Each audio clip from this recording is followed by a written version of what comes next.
The notification sound on my laptop cut through the Tuesday morning coffee shop noise. I glanced at the screen, and there it was, the line item I'd been waiting to see for exactly 60 months. Merchant Services, Inc. Payment, $1,400. Below it, in smaller text that somehow felt monumental, payment 60 of 60, final. I closed the laptop slowly, like I was handling something that might shatter if I moved too fast. My hands didn't shake. They probably should have, but after 5 years of this, I'd learned to keep everything locked down tight. The barista called out someone's complicated order: extra foam, oat milk, 2 pumps of vanilla, and the sound felt distant, like I was underwater. I pulled out my phone and typed an email to Rebecca Torres. It's done. We can proceed. 3 words. 5 years in the making. The coffee tasted different that morning. Better, somehow. Or maybe I was just finally able to taste it properly after spending half a decade drinking the cheapest stuff I could find at the grocery store. My phone buzzed. Rebecca's response came back in under 30 seconds. Perfect. See you Friday at 2 p.m. Bring the folder. I allowed myself a smile. A small one. The kind that doesn't reach your eyes but means something anyway. 5 years ago, I wouldn't have recognized the person sitting in this Starbucks. That version of me trusted people, believed in family, thought helping out meant something mutual. 5 years ago, I signed papers that changed everything. The barbecue at Uncle Rick's house happened on a Saturday in June. I remember the date because it was my graduation weekend. I'd walked across the stage that Friday, business degree finally in hand after 4 years of late nights and student loans that made my stomach hurt when I looked at the balance. Uncle Rick had the big backyard, the one with the deck he'd built himself and the grill that probably cost more than my first car. He was flipping burgers when I arrived, beer in one hand, spatula in the other, telling some story about a fishing trip that kept getting more elaborate with each retelling. Tyler, the graduate. He set down the spatula and pulled me into one of those aggressive guy hugs that's more about the backslapping than actual affection. Look at you, college boy, smart as hell, right? Thanks, Uncle Rick. I accepted a burger that was slightly too charred on one side. Dad was there, my actual father, Uncle Rick's younger brother, sitting in one of the lawn chairs with my mom, looking tired. He'd worked a double shift at the warehouse the day before. 53 years old and still hauling boxes because that's what you did to pay the bills. He raised his beer bottle in my direction and smiled. Proud of you, son. Those words meant more than the diploma. Uncle Rick wasn't done with me yet. Hey, Tyler, you're good with numbers and business stuff, right? Got a degree and everything? I nodded, trying to figure out where this was going. Come here a sec. He guided me away from the grill toward the deck table where he'd set up shop with papers and his laptop. I'm starting this consulting business. Investment advising, wealth management, that kind of thing. Got some clients already, got the structure figured out. But here's the thing. He lowered his voice like we were conspirators. I need a co-signer for the business loan. Just a formality. My credit's rebuilding after the divorce. You know how that goes. And the bank wants someone with clean credit to co-sign. Won't affect you at all. Just need a signature. I looked at the papers. There were a lot of them. How much are we talking about? $75,000 for the main business loan. Another $12,000 for equipment and setup costs. But like I said, pure formality. I've got the income, got the business plan, got clients ready to go. Bank just needs the cosign to approve it. Dad walked over with 2 fresh beers. Rick, that's a lot to ask the kid. He just graduated. It's not asking anything, Uncle Rick laughed, but there was an edge to it. It's paperwork, that's it. Tyler gets to help his uncle start a business, I get the capital I need, everybody wins. Family helps family, right? I looked at my father. He had that expression he got when he wanted to say something but wouldn't. The one that meant, your choice, but I'm not sure about this. I was 23 years old. I'd been working a part-time job at an accounting firm since February, just hired full-time starting in July at $45,000 a year. I had $1,200 in my checking account and student loans that made me wake up anxious at 3 a.m. sometimes. But Uncle Rick was family. He'd been at every birthday party, every Christmas, every graduation. He'd taught me to ride a bike when I was 7. When Dad's hours got cut during the recession, Uncle Rick had helped with groceries. Where do I sign? Uncle Rick's grin could have lit up the entire backyard. That's my nephew. Smart and helpful. You're going places, Tyler. I signed 12 different places. Initials here, full signature there, date on this line. Uncle Rick walked me through each one, explaining terms I didn't fully understand but nodded along to anyway. Investment capital, equipment leases, business development costs. The burger sat heavy in my stomach while I signed. This won't come back on you, Uncle Rick said as I signed the last page. Guaranteed. The business is solid. I've got it figured out. He hugged me again. Harder this time. You're saving my dream, kid. 8 months later, my phone rang at 9:37 a.m. on a Tuesday. I was at my desk at Morrison & Associates, reviewing a client's quarterly statements, when the call came through from a number I didn't recognize. Mr. Patterson? This is Jennifer Caldwell from First National Bank. My stomach did that thing where it drops about 6 inches. We're calling regarding your business loan with Merchant Services, Inc. The account is 90 days past due. We've attempted to contact the primary account holder, but those attempts have been unsuccessful. I set down my pen very carefully. I'm sorry, what loan? You're listed as the co-signer on a business loan issued in June of last year. Principal amount of $75,000 plus an equipment lease of $12,000. The account is currently delinquent. The office suddenly felt too small, too warm, like someone had turned up the heat to maximum and forgotten about it. There must be a mistake. That's supposed to be handled by Mr. Patterson. As the co-signer, you're equally responsible for the debt. The primary account holder filed for Chapter 7 bankruptcy 3 weeks ago. The debt obligation has transferred to you. I stood up from my desk and walked to the bathroom. Locked myself in a stall. Sat down on the closed toilet lid and tried to remember how to breathe. $87,000. That's what Jennifer said when I called her back 10 minutes later, after I'd splashed cold water on my face and practiced looking normal in the mirror. 87,000? My voice sounded distant, like someone else was speaking. Principal plus accumulated interest and fees. We can discuss payment arrangements if you'd like to avoid further collection action. I called Uncle Rick. He answered on the 4th ring. Rick, I skipped the uncle part. The bank just called me, about your business loan. Oh yeah, his voice was casual. Too casual, like we were discussing weekend plans. Business didn't work out, filed bankruptcy, don't worry about it. Don't worry about it? I co-signed. Yeah, but the bankruptcy covers it. They'll write it off. Happens all the time in business. My hands were shaking. That's not how co-signing works. Look, Tyler, I gotta go. Carla's waiting for me. We can talk about this later if you want, but trust me, it's handled. He hung up. I stood in that bathroom stall for another 20 minutes before I could make myself go back to my desk. The payment plan took 2 weeks to arrange. Jennifer Caldwell walked me through it in a voice that was simultaneously sympathetic and completely indifferent to my situation. $1,400 a month for 60 months. That would cover the principal, the interest, and keep me from complete financial ruin. $1,400. My rent was $850 for a studio apartment in a building where the heat worked inconsistently and the neighbors fought at 2 a.m. Car payment was $312 for a 2009 Honda Civic that needed new tires. Student loans were $280. Phone, internet, utilities, groceries. Everything else had to come from what remained of my $45,000 salary after taxes. I did the math sitting at my kitchen table at midnight. Calculator app open on my phone. Spreadsheet on my laptop. The numbers didn't change no matter how many times I ran them. There would be no savings, no emergency fund, no dating budget, no vacations, no margin for error. For the next 5 years, I would live in a financial straitjacket because Uncle Rick's dream turned into my nightmare. I called Dad the next morning. He screwed me. My voice cracked on the last word. He knew this would happen. Dad was quiet for a long moment. What do you need? I don't know. I don't know. You want me to talk to him?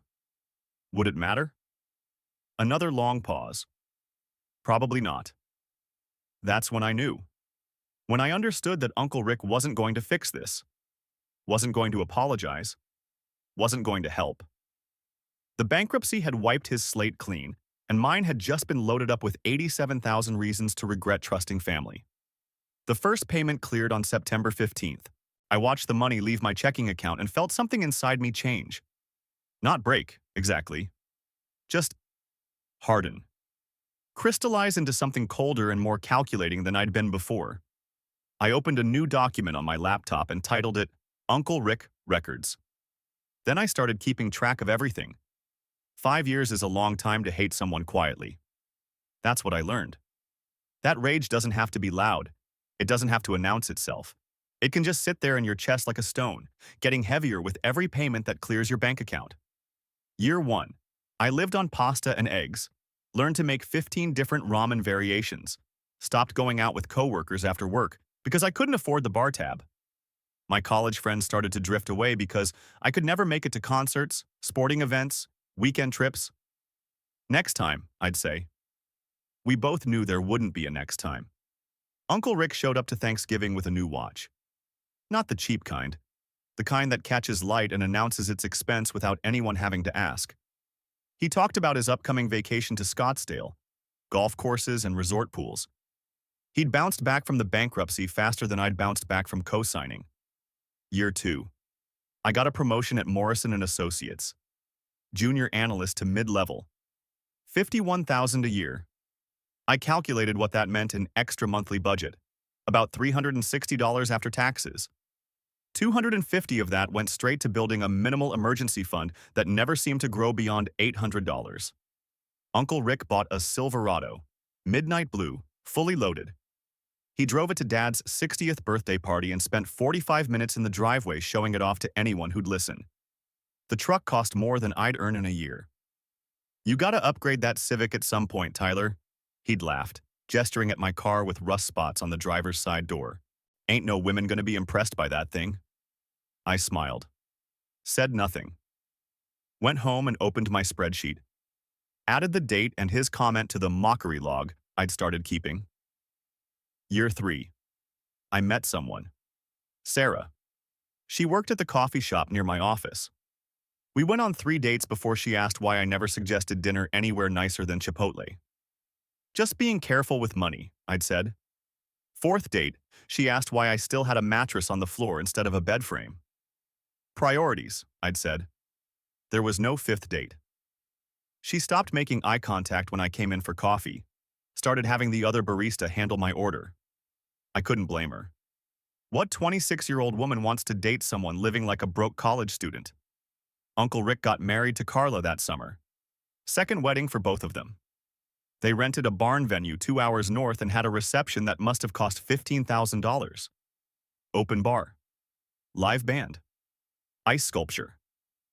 I stood in the corner with my sister Maya and nursed a single beer that I'd promised myself was my limit. "He has no shame," Maya whispered. "Spending like this while you're—" "Don't," I cut her off. "Not here." But she knew. I'd told her in year 1, sworn her to secrecy because I didn't want the whole family knowing, didn't want the pity, didn't want the questions about why I'd been so stupid. Year 4. The pandemic hit. Morrison & Associates shifted to remote work. I saved money on gas, on work clothes, on lunches out. The extra money went straight to payments, trying to get ahead, trying to see the finish line. Uncle Rick posted photos from his home office setup. Triple monitors, ergonomic chair that probably cost $800. Standing desk. He'd gotten some job in sales, medical devices or insurance or something that paid well for someone whose last business venture had destroyed his nephew's 20s. At Christmas Zoom call, he made a joke about me probably loving work from home because I could stay in pajamas and save money on everything. The family laughed. A chorus of tiny Zoom boxes all finding it funny. I laughed too. Muted my microphone and imagined what I'd say if I ever stopped being quiet. Year 5. I got promoted again. Financial analyst, $67,000. I was 33 years old making decent money and living like I made minimum wage. The studio apartment. The Civic with 208,000 miles. The clothes I'd been wearing since college. But in January of year 5, I made my 60th payment. The end was finally visible. I called Rebecca Torres on a Tuesday morning, Found her through a lawyer referral service, told her I needed someone who specialized in contract law and fraud. The consultation was free.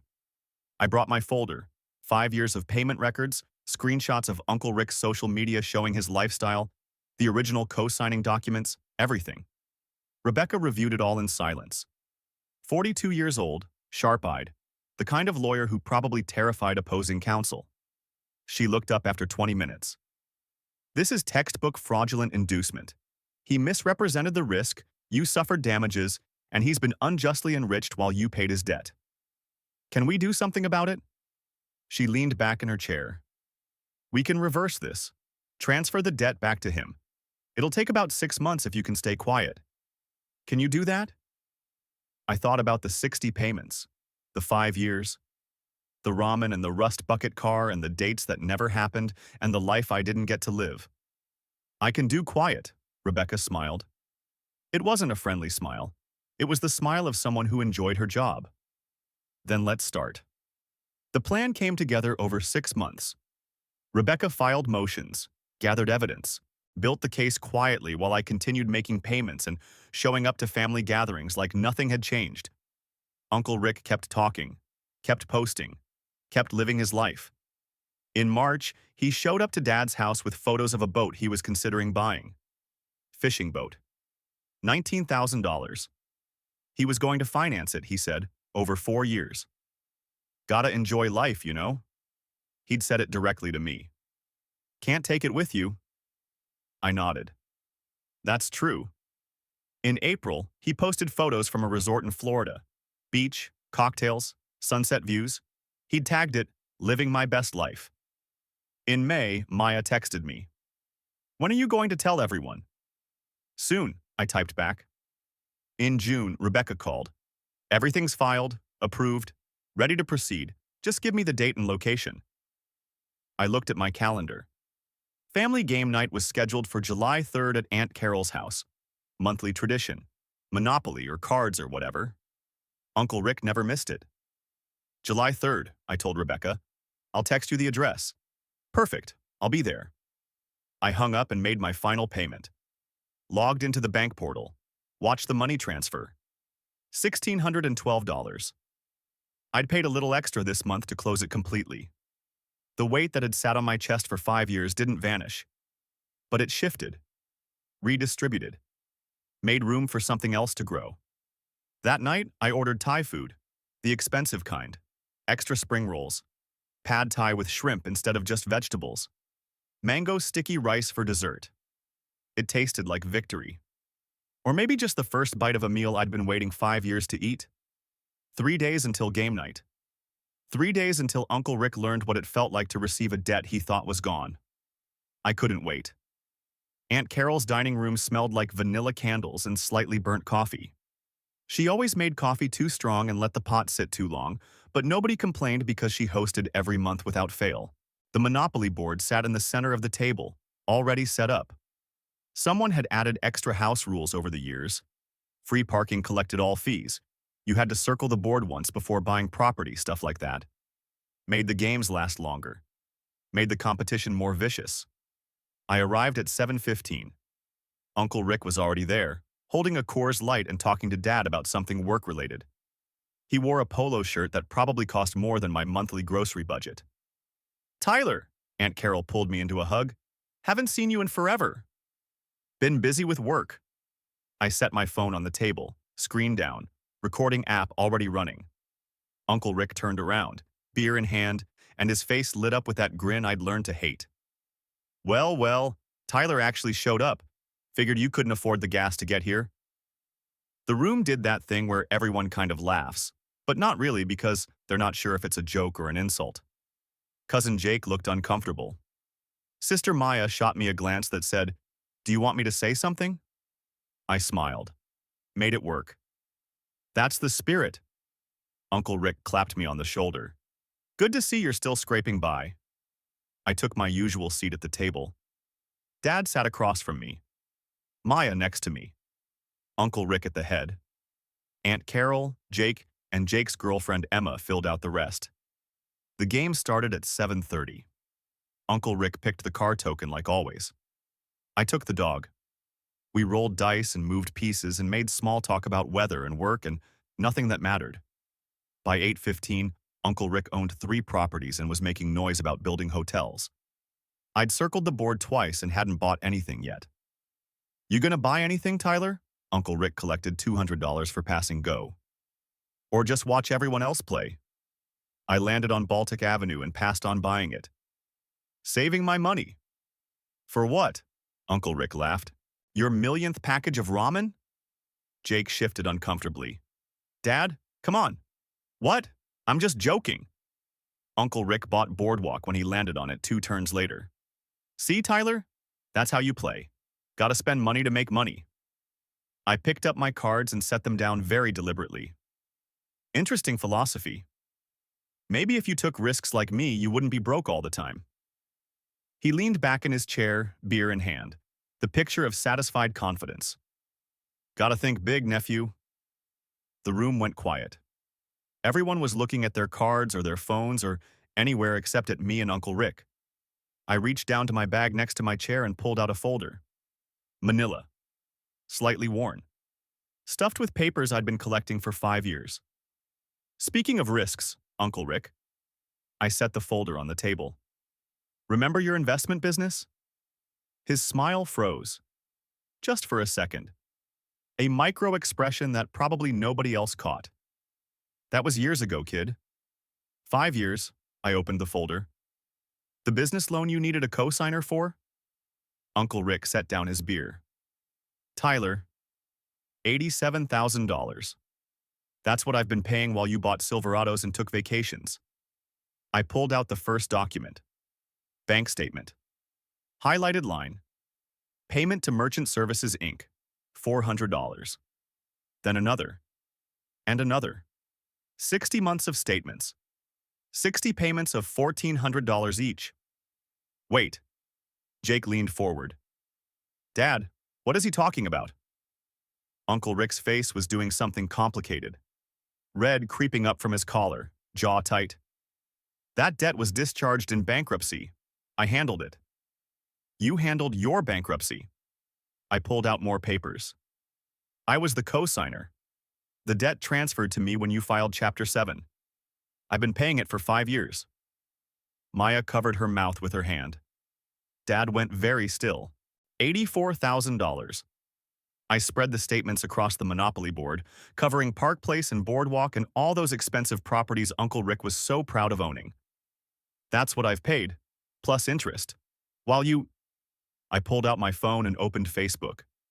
Scrolled through Uncle Rick's posts from the last 5 years. The Silverado.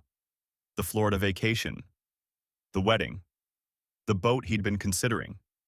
The home office setup. The watch. The life he'd been living while I ate ramen and drove a car with rust spots. While you posted about living your best life. The silence in Aunt Carol's dining room was complete. Even the vanilla candles seemed to stop flickering. Uncle Rick tried to recover. I didn't know you were paying. I thought the bank wrote it off. The bank doesn't write off $87,000. My voice was steady.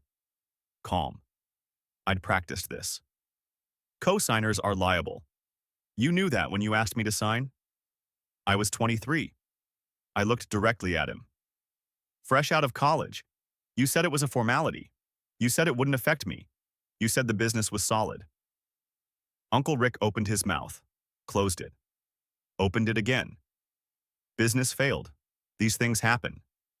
And then you moved on, bought a truck, got married, went on vacation, while I paid your debt. I pulled out the collection notices from year 1, the letters I'd received, the calls I'd gotten. You never once asked if I was okay. You just made jokes about me being broke. Jake stood up from the table. Dad, is this real? Uncle Rick's face was fully red now. Jake, sit down. This is between me and Tyler. Like hell it is. Jake didn't sit. You let him pay $84,000? I didn't let him do anything. That's how co-signing works. That's how fraud works. The voice came from the hallway. Everyone turned. Rebecca Torres walked into the dining room wearing a blazer and carrying a leather portfolio. She looked exactly like what she was, an attorney who was very good at her job and enjoyed moments like this. Who the hell are you? Uncle Rick stood up. Rebecca Torres. I represent Tyler. She walked to the table and set down the portfolio. And I have something for you. She pulled out an envelope. Official. Heavy paper. The kind that means something legal and serious. This is a notice of legal action, fraudulent inducement, breach of contract, unjust enrichment. Rebecca's voice was clinical, professional. Your nephew paid your business debt for 5 years. We're transferring that debt back to you.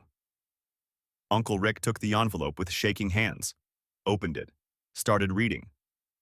His face went from red to pale in about 15 seconds. $82,000 in principal, plus $7,400 in legal fees. Total amount due, $89,400. Uncle Rick looked up from the papers. This is insane. You can't. It's already done. Rebecca pulled out another document. Filed with the court on Tuesday, approved on Friday. You have 30 days to respond or arrangements will be made for collection. Collection? Uncle Rick's voice cracked. I can't pay this. You found a way to buy a truck. I stood up from the table. You found a way to vacation in Florida. You found a way to get married and buy a boat and live however you wanted. You'll find a way to pay this. Jake backed away from his father like he didn't recognize him. Maya had tears in her eyes. Dad just sat there, staring at Uncle Rick with an expression I'd never seen before. Something between disappointment and disgust. Uncle Rick tried one more angle. Tyler, we're family. We can work this out. Family don't mock people they owe money to. I started gathering the bank statements, putting them back in the folder. Family don't let their nephew pay their debts while they buy Silverados. I didn't know. You didn't ask. I zipped the folder closed. Not once in 5 years did you ask how I was doing. You just assumed I was broke because I'm stupid or lazy or unsuccessful. Never occurred to you that maybe I was broke because I was paying your debt. Rebecca handed Uncle Rick a second envelope. Official service of notice. You've been served, Mr. Patterson. Uncle Rick stared at the envelope like it was a snake. Then he turned and walked toward the door. Fast. Not quite running, but close. Rick, Aunt Carol called after him. Rick, wait! The front door slammed hard enough to rattle the picture frames on the wall. A few seconds later, we heard his Silverado start up and peel out of the driveway. The dining room stayed silent. Finally, Jake spoke up. How much did you say he owes? $89,400. Rebecca was already packing up her portfolio. Plus interest will accrue if he doesn't begin payments within 30 days. Jesus Christ, Jake sat back down heavily. He's been living like... And you've been... Yeah. I didn't need to say more. Maya hugged me, hard. Why didn't you tell anyone? Because I didn't want pity. I wanted him to learn on his own. Dad stood up and put his hand on my shoulder. Didn't say anything. Didn't need to. The expression on his face said everything. Aunt Carol made fresh coffee. The burnt kind. We sat around the table, Monopoly pieces still scattered across the board, and I answered questions for the next hour. How long? Why didn't you say something? Is this really legal? Can he actually pay this? I showed them everything. The 60 payments, the collection notices, the screenshots of Uncle Rick's posts, the documentation of every mocking comment I could remember. By 10:30, most people had left. Just me and Maya remained, helping Aunt Carol clean up. My phone rang at 11:47. Uncle Rick's name on the screen. I watched it ring. 4 buzzes. Then voicemail. It rang again at 11:51. Again at midnight. At 12:07. 12:14. 12:28. 12:43. 7 calls in an hour. I didn't answer any of them. For 5 years, when I'd called about his debt, about the business that failed, about whether he could help, for 5 years, Uncle Rick never answered. Funny how that works. I drove home to my studio apartment in my Rust Bucket Civic and slept better than I had in 60 months. Monday morning started with a call from Rebecca. He tried to reach his lawyer over the weekend, called 14 times according to the office voicemail. His attorney called me back this morning, wants to know if we're serious. I was making coffee in my studio apartment kitchen, the two-burner stove kind that barely qualified as a kitchen. What did you tell him? That we're extremely serious and he has 29 days left to respond. I could hear the smile in her voice. His lawyer said your uncle is claiming he didn't know you were paying the debt. His lawyer's job is to say that. I poured the coffee. Still the cheap stuff, but I'd bought the fancy creamer this time. Small victories. Doesn't make it true. I sent over your documentation, the Facebook posts showing his lifestyle, the timeline, everything. His lawyer went quiet after that. Tuesday, Uncle Rick's attorney called Rebecca back with questions about settlement. Could they work out a payment plan? Could they reduce the amount? Could they get the legal fees waived? Rebecca's answer to all three: no. Wednesday, Uncle Rick showed up at my office. I was in a meeting when reception called. There's a Richard Patterson here to see you. Says he's family. My stomach did that dropping thing it used to do when the bank would call. Tell him I'm not available. He's being insistent. Tell security to escort him out if he won't leave. 5 minutes later, my boss knocked on the conference room door. Tyler, there's a situation in the lobby. I excused myself from the meeting and went downstairs. Uncle Rick was there, arguing with the security guard, face red and voice loud enough that people were staring. That's my nephew. I just need 5 minutes. Sir, you need to leave the building. The security guard was a big guy named Marcus, who I'd talked to every morning for 3 years. He looked apologetic but firm. Uncle Rick spotted me. Tyler, please, we need to talk about this. I walked over slowly, kept my voice level. We don't have anything to talk about. Your lawyer has Rebecca's contact information. Handle it through them. This is insane. You're destroying your own family. I'm collecting a debt, that's all. I turned to Marcus. He needs to leave. If he comes back, call the police. Tyler, Uncle Rick's voice cracked on my name. I walked back to the elevator, didn't look back. Marcus called me that afternoon. Filed a harassment complaint just in case. Got him on camera refusing to leave. You okay? Yeah, thanks, Marcus. Family's tough sometimes. He said it like he knew. Thursday, Rebecca called with an update. He tried to take out a personal loan to pay the settlement. Got denied. His credit's worse than I thought. How bad? Let's just say the Silverado purchase was probably financed at 18% interest. Friday evening, something unexpected happened. I got a notification that Uncle Rick had started a GoFundMe. The title, Falsely Accused, Help My Family. The description made my blood pressure spike. He'd written 3 paragraphs about being targeted by a vengeful nephew who was trying to destroy him over a misunderstanding about a business loan. He claimed he'd never known I was paying anything, that I was making up stories, that this was about family drama, not debt. He'd set the goal at $45,000. I screenshot the entire page and sent it to Maya. She responded in under a minute. On it. 30 minutes later, the GoFundMe was taken down for violating terms of service. Maya had reported it and included links to his Facebook posts showing vacations and expensive purchases during the time he claimed to be struggling. Uncle Rick called me that night. I didn't answer. He left a voicemail. You're making this impossible, Tyler. I'm trying to make this right, and you won't even talk to me. What do you want from me? I deleted it without listening to the whole thing. Week 2 brought financial consequences. Rebecca filed the judgment with credit reporting agencies. Uncle Rick's credit score dropped from 720 to 580 in 3 days. He found out when he tried to refinance his mortgage and got denied. Then he tried to get a new credit card to consolidate some debt. Denied. Then he tried to get approved for that boat loan he'd been talking about. Very denied. The Silverado payment was $680 a month. His mortgage was $1,500. The credit cards he'd been using to supplement his lifestyle were maxed out and now had interest rates that made them basically unpayable. Aunt Carol called me Tuesday afternoon. Tyler, Rick is panicking. He tried to sell the truck. Okay? He owes more than it's worth. Something about being underwater on the loan. That happens when you finance at 18%. She was quiet for a moment. He's been living beyond his means for years, hasn't he? Yeah. I didn't elaborate. I'm sorry I didn't know. About the debt. About what he did to you. You couldn't have known. He didn't want anyone to know. Still. Family should. She trailed off.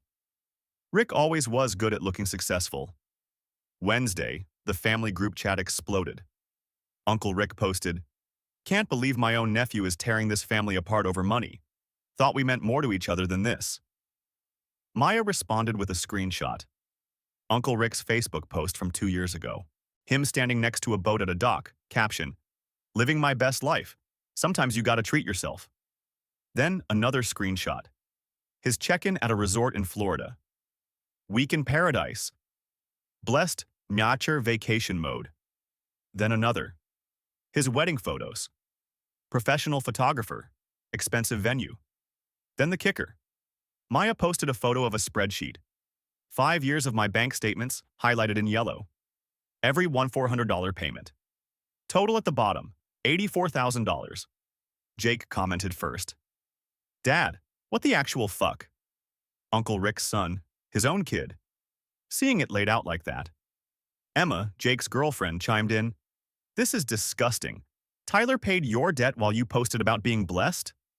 Cousin Sarah, who I barely knew, commented, "Uncle Rick, this is really bad."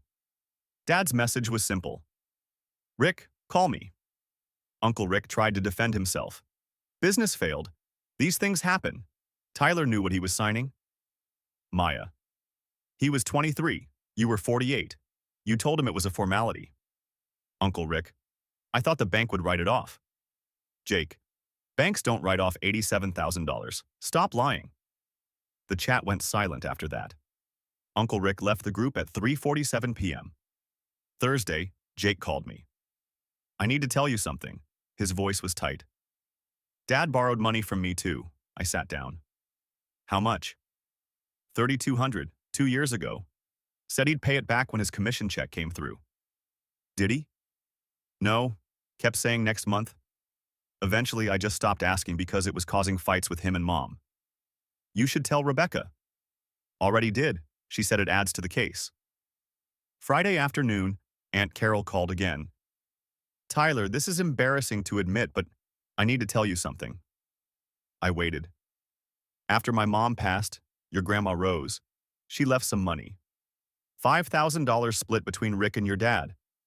Rick asked if he could borrow my half, said he needed it for medical bills." My hand tightened on the phone. "When was this?" 3 years ago. "Did he pay you back?" "No, and I found his credit card statement last year when I was helping him organize paperwork. He used it in Cancun. There were no medical bills. You should tell Rebecca." I already did, this morning. By Friday evening, Rebecca had compiled a new case file. Uncle Rick's pattern of borrowing and not paying extended beyond just me. Jake, $3,200. Aunt Carol, $5,000. Me, $84,000 plus. The original debt, $80,400. Total documented debts, $98,600. We're filing an aggregate claim, Rebecca said. Shows pattern of behavior. Makes the fraudulent inducement charge stronger.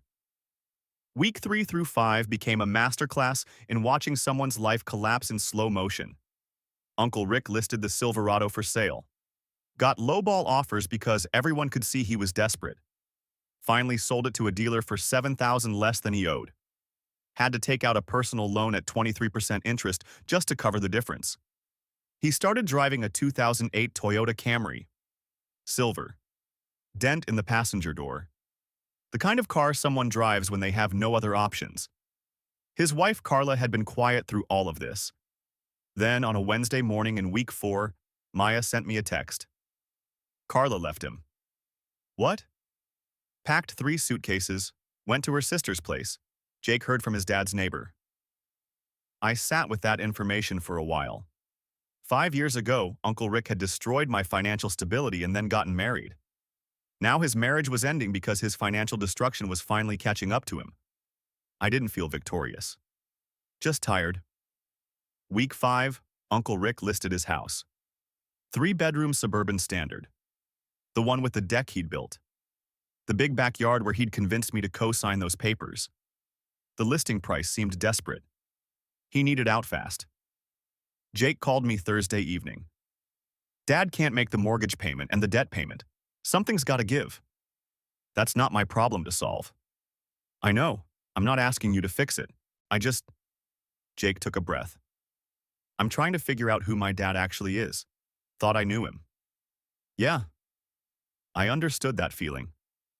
Friday of week 5, Uncle Rick called me. I almost didn't answer, then decided I should hear whatever he had to say. Tyler, his voice sounded destroyed. Older. I'll lose everything. I lost 5 years of my life. This is different. This is my house, my marriage, your truck, your vacations, your lifestyle. I kept my voice level. I lost the girlfriend I couldn't afford to date, the apartment I couldn't rent, the life I couldn't live because I was paying your debt. I didn't know. You didn't care. Every family gathering you made jokes about me being broke, made comments about my car, my apartment, my life. You knew I was struggling.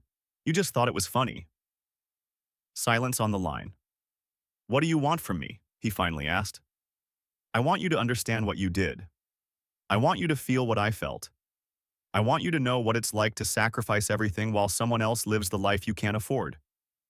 I can't pay $89,000. You'll figure it out. Maybe sell some stuff. Maybe take out loans. Maybe work overtime. Maybe eat ramen for 5 years. You'll manage. I hung up before he could respond.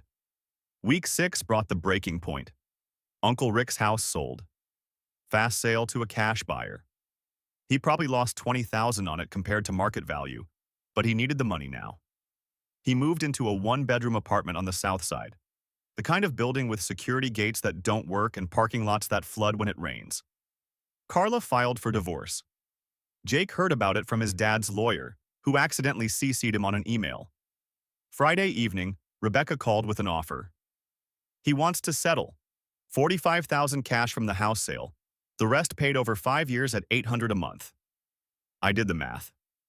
$45,000 plus $48,000 over 5 years. $93,000 total. More than the judgment. What about the public apology? He refused, said he'd pay every penny but won't apologize in front of the family. I thought about it. About Uncle Rick standing at family gatherings, pretending none of this happened. About him never having to say the words, I was wrong. Counter offer, full amount, 3 years maximum, plus public apology at the next family gathering. Non-negotiable. Rebecca was quiet. Tyler, he won't agree to that. Then we proceed with garnishment. You know that means dragging this out for years. I've already dragged it out for 5. What's a few more? She sighed. I'll send the counter offer. Monday morning, Uncle Rick's lawyer responded. No deal. They'd take their chances with the courts. Tuesday afternoon, Rebecca filed for wage garnishment. Court approved it by Friday. 25% of Uncle Rick's gross income would go directly to paying the debt.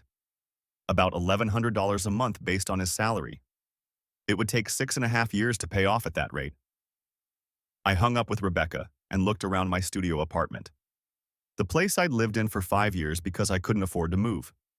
The mattress on the floor, the kitchen with 2 burners, the rust bucket Civic parked outside. I opened my banking app and looked at my balance. For the first time in 60 months, I had money after rent and bills.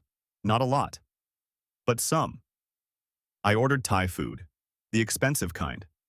Pad Thai with extra shrimp. 3 spring rolls. Mango sticky rice. While I waited for delivery, I pulled out the folder I'd been keeping for 5 years. Mom's notebook with all the payment records, the bank statements, the screenshots of Uncle Rick's posts. I'd thought about framing it. Some kind of trophy. But sitting there in my studio apartment, eating Thai food that cost more than I used to spend on groceries for a week, I realized something. I didn't need a trophy.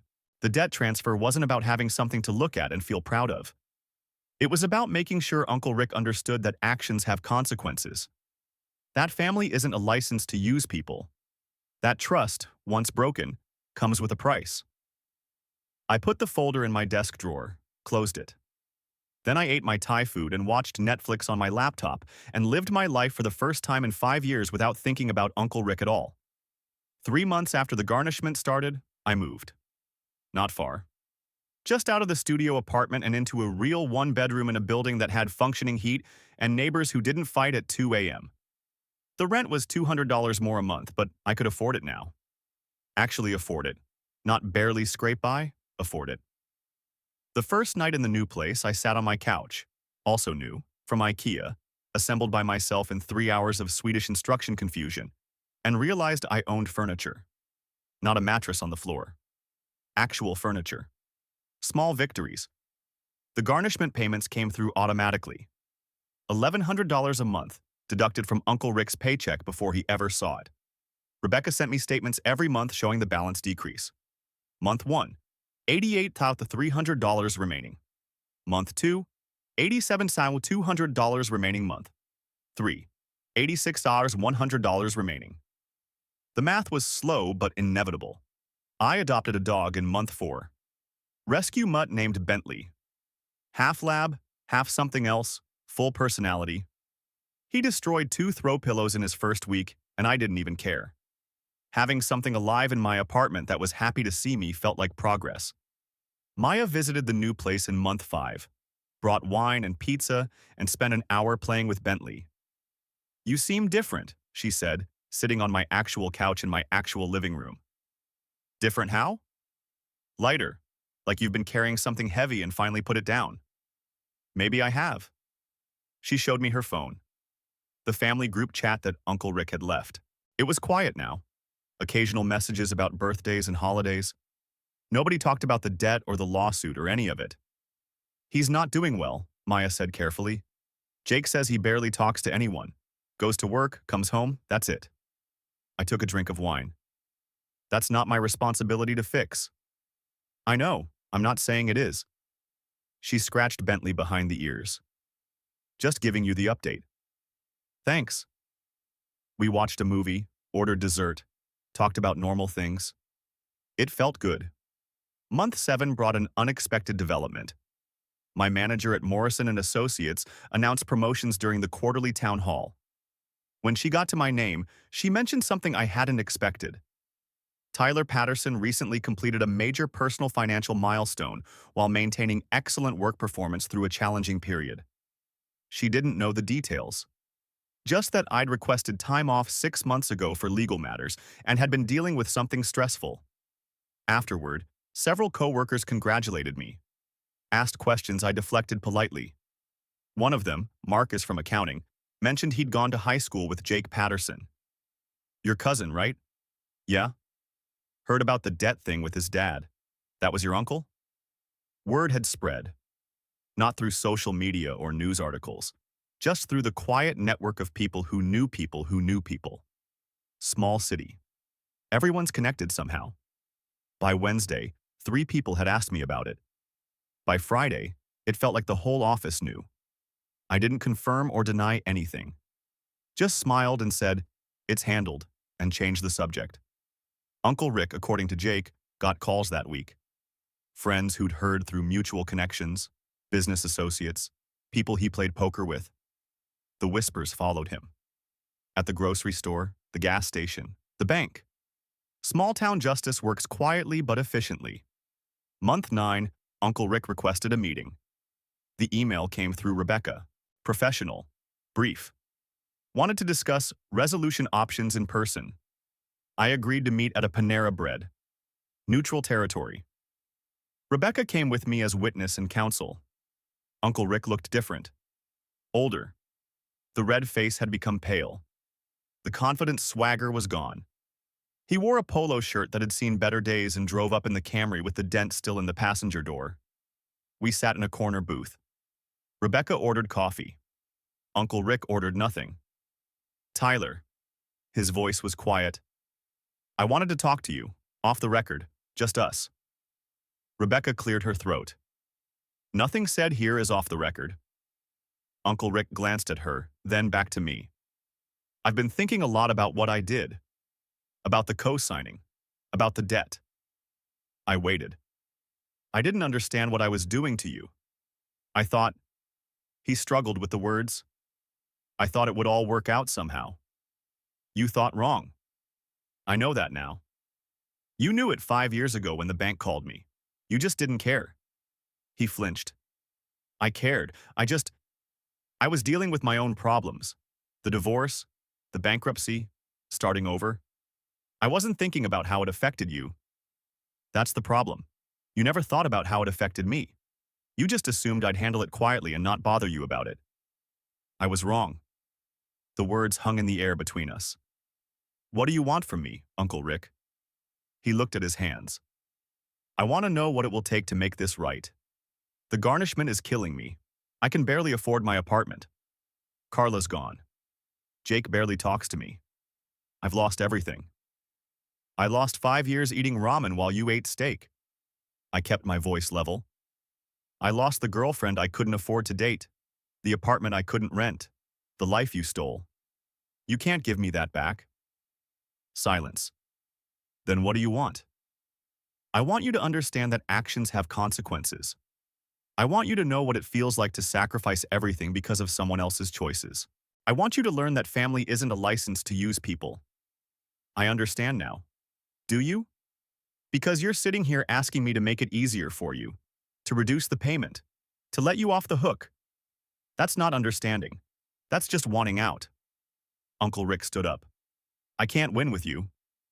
This isn't about winning. It's about paying what you owe. He walked out without another word. The Panera door swung shut behind him. Rebecca looked at me. You okay? Yeah, I'm good. We finished our coffee and talked about normal things.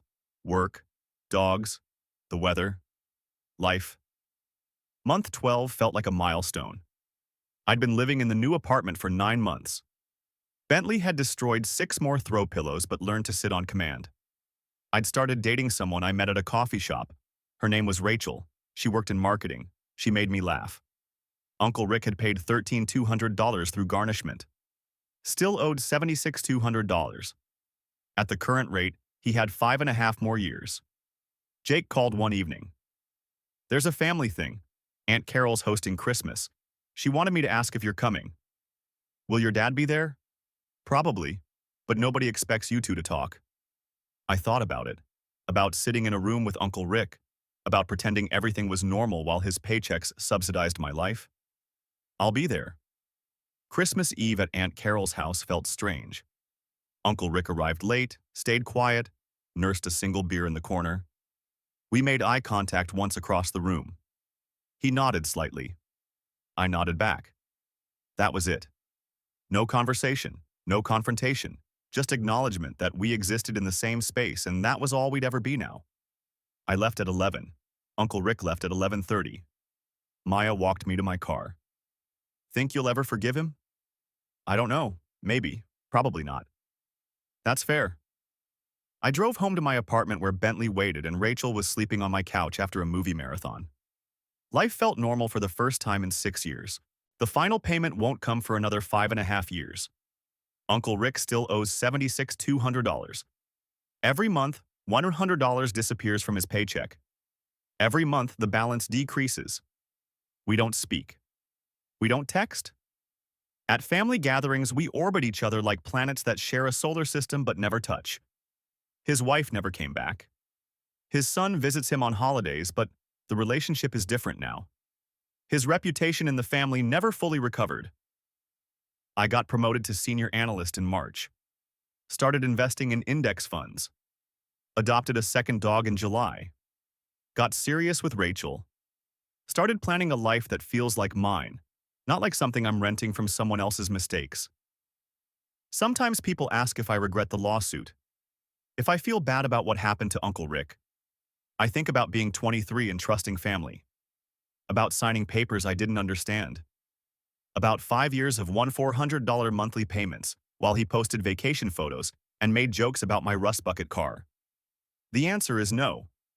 Uncle Rick taught me that some people believe family means you have to absorb their failures. That love means accepting being used. That helping out means sacrificing your future for their comfort. He was wrong about all of it. And now he's paying to learn that lesson. One garnishment check at a time. for the next 5.5 years. And honestly, I'm okay with that.